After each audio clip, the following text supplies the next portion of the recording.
नमस्कार सर, मेरा नाम राजू है। काफ़ी सारे इन्वेस्टर से जब मिलता हूँ तो उनका कहना होता है हमें और किसी म्यूचुअल फंड के बारे में मत बताइए, सिर्फ एसबीआई म्यूचुअल फंड के बारे में बताइए और उसमें कौन कौन सा फंड में इन्वेस्ट करूँ, सिर्फ एसबीआई के बारे में बताइए। तो यहाँ पे मैं आपको कुछ फंड दिखाता हूँ। हमने सेलेक्ट किया है एसबीआई म्यूचुअल फंड और कैटेगरी में ऑल इक्विटी, मतलब सिर्फ एसबीआई म्यूचुअल फंड का ऑल इक्विटी। लास्ट 12 ईयर्स में इनका डाटा देखते हैं। पहले नंबर पे आता है एसबीआई स्मॉल कैप, दूसरे पे एसबीआई मैग्नम मिड कैप, जो मैं बोलता हूँ हमेशा mid cap small cap top पे है। उसके बाद लार्ज एंड मिड कैप, यहाँ भी मिड कैप घुसा हुआ है। कॉन्ट्रा फंड, इसके अंदर घुसेंगे तो यहाँ पता चलेगा यहाँ भी मिड कैप स्मॉल कैप पड़ा हुआ है।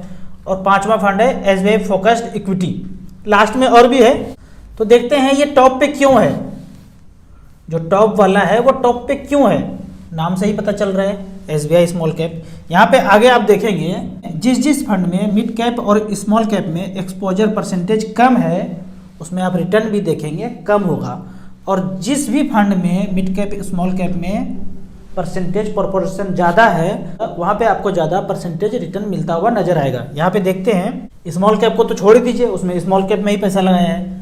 मिड कैप भी छोड़ दीजिए, मिड कैप में ही कैटेगरी में है। तीसरे नंबर पे आ रहा है लार्ज एंड मिड कैप, चौथे पे है एसबीआई कॉन्ट्रा और पांचवें में है फोकस्ड इक्विटी। तो कॉन्ट्रा का बात करते हैं। कॉन्ट्रा में एक्सपोजर देखते हैं 32% गेंट में, लार्ज से भी लार्ज, 16% लार्ज में, और मिड कैप में 30%, स्मॉल कैप में 20%, 50% का एक्सपोजर है। तो ये चौथे नंबर पे कॉन्ट्रा फंड दिख रहा है। एसबीआई फोकस्ड इक्विटी का बात करते हैं। एसबीआई फोकस्ड इक्विटी में 50% तो गेंट में है, 12% लार्ज में है और 37% लार्ज एंड मिड में है। मात्र 37% एक्सपोजर होने के कारण इसका स्थान 5वें पे आ गया। एसबीआई फ्लेक्सी कैप का अगर बात करें तो इसमें देखते हैं 27 और 30%, यानी कि देख रहे हैं जैसे जैसे स्मॉल कैप मिड कैप का एक्सपोजर कम होता जा रहा है वैसे वैसे रिटर्न में वो नीचे आता जा रहा है।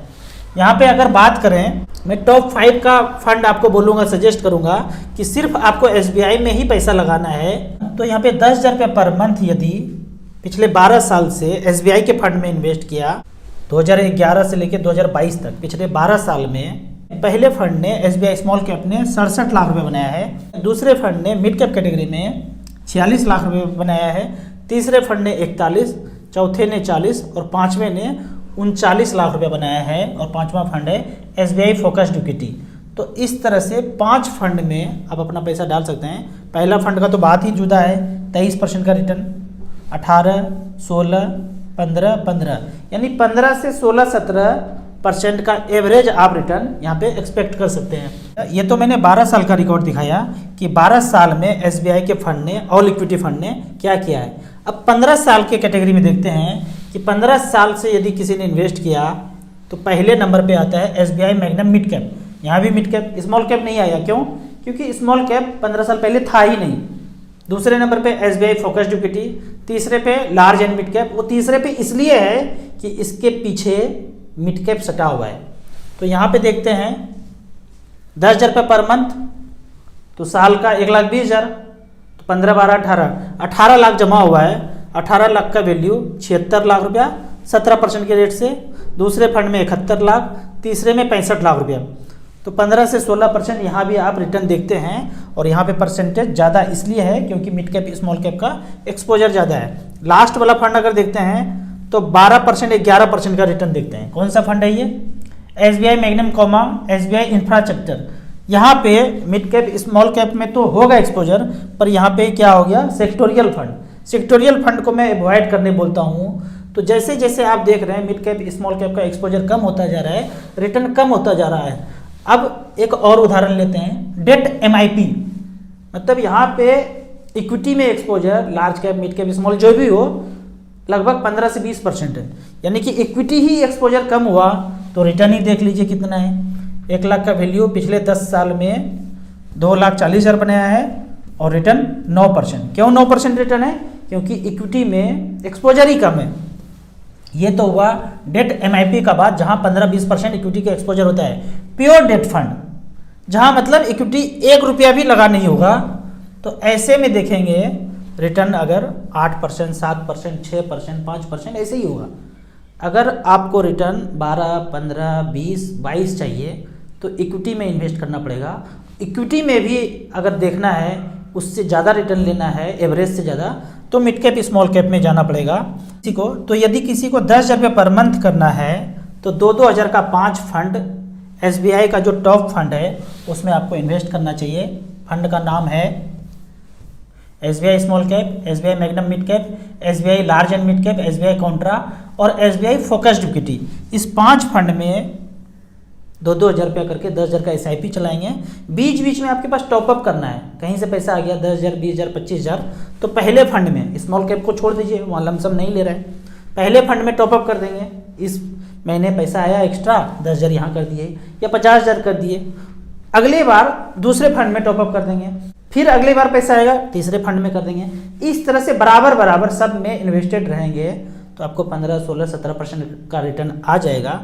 अब 2 कमेंट्स का बात करते हैं। कमेंट में क्वेश्चन पूछा जा रहा है, मैं कोशिश करूंगा हर वीडियो में 2-3 क्वेश्चन का आंसर दूं।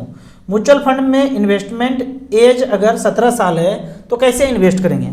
अभी एज 15, 16, 17 ही है, खोपड़ी का ब्लूटूथ ऑन हो चुका है, तो क्या करेंगे? पेरेंट्स के नाम पे इन्वेस्ट कर देंगे, भाई बहन होंगे किसी के नाम पे कर देंगे जिनका एज 18 से ऊपर है। बेहतर है कि मम्मी के नाम पे इन्वेस्ट कर दीजिए, उनका पैसा भी तो आपका ही पैसा है, उनके नाम पे इन्वेस्ट कर दीजिए। जब आपका 18 होगा तो अपने नाम पे इन्वेस्ट करना शुरू कर दीजिएगा। अगर फादर के नाम पे आप इन्वेस्ट कर देते हैं, पैसा अपना लगाते हैं, बाकी सब कुछ उनका होगा, तो क्या पता उनका भी ब्लूटूथ ऑन हो जाए तो वो भी पैसा इन्वेस्ट करना शुरू कर दें। तो ये तो एक हो गया। अगर नॉमिनी अनपढ़ हो तो कैंसिल चेक कैसे लगाया जाए? नॉमिनेशन के केस में भी KYC में भी कैंसिल चेक मांगा जा रहा है, या बोल रहे हैं नॉमिनी अगर अनपढ़ है, अगर अनपढ़ भी है तो भी उनका बैंक अकाउंट खुलता है, अंगूठे लगा के उनका अकाउंट खुलेगा और चेक मिलेगा। ऐसा बात नहीं है कि चेक नहीं मिलेगा। और यदि मान लीजिए चेकबुक नहीं है तो बैंक का स्टेटमेंट है, पासबुक है, वो लगाएंगे तो चेक की जगह वही काम आएगा। आपको इसी तरह म्यूचुअल फंड के बारे में और कुछ जानना है, इन्वेस्टमेंट के बारे में जानना है, तो इस नंबर पे मुझे व्हाट्सअप कर सकते हैं। आप म्यूचुअल फंड में पहली बार इन्वेस्ट करना चाहते हैं तो दिए हुए ऐप में रजिस्ट्रेशन करने के बाद हमसे डायरेक्टली जुड़ सकते हैं। ऐप का और मेरे सर्विस का लाइफ टाइम कोई चार्ज नहीं है। वीडियो अच्छा लगे तो व्हाट्सअप यूनिवर्सिटी में दोस्तों के बीच इसे जरूर शेयर करें। यूट्यूब पर देख रहे हैं तो लाइक एंड शेयर जरूर करें। Thank you so much.